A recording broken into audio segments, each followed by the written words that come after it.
السلام عليكم ورحمة الله وبركاته. ازيكم اصحابي عاملين ايه؟ النهاردة بصور لكم من عند ابو صلاح للمأكولات البحرية. ده مكانه متفرع شارع كده صغير، سد متفرع من شارع العيسوي. حاجة كده تحفة يا جماعة، جربوها على ضمانتي. الساندوتش ب60 جنيه.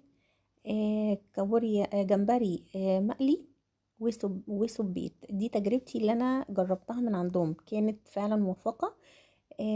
ده مكانه، هو خطوتين من العسوي، قدام بخيت العطار، وعلى صف ابو خالد للحلويات. احنا كده هنا في ميدان محمد نجيب، ده الشارع اللي جاي من جمال عبد الناصر ونازل كده لحد البحر. هو بقى انت بتدي ظهرك لبلبن وخالد بن الوليد، وتخشي العيسوي او على اوله هتلاقي اوسكار. هتخشي بقى من جنب اوسكار، هو على نفس خط اوسكار كده، وخالد حلويات خالد. هتمشي خطوتين قدام هتلاقي بقى ابو صلاح. بصوا كده، وسندوتشاته جميله جدا. الساندوتش ده ب60 جنيه. بصوا مليان ومتحبش مظبوط وتتبيله تحفه.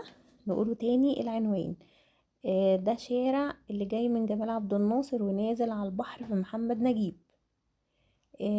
طبعا انتي بتدي ظهرك لخالد بن الوليد وبلبن، وتخشي الشارع بتاع العيسوي، على اوله اوسكار، محل اوسكار حلويات بقى وسوبر ماركت.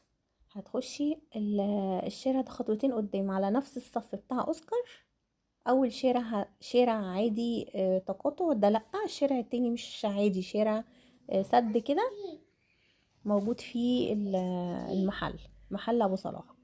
بجد تحفه. بصوا الجمبري سندوتش مليان قرمش يعني، بس انصحكم تاكلوه في وقتها عشان ما يتبلش لو سبتيه يعني كده والقرمشه بتاعته تروح.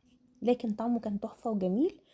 وان شاء الله يكون تجربه موفقه، جربوها على ضمانتي. واقول لكم لو عجبكم الفيديو ما تنسونيش بقى في لايك وشير وتفعيل الجرس وتعليق حلو منكم، وتفعيل الجرس عشان يوصلكم كل جديد وكل اشعارات من القناه.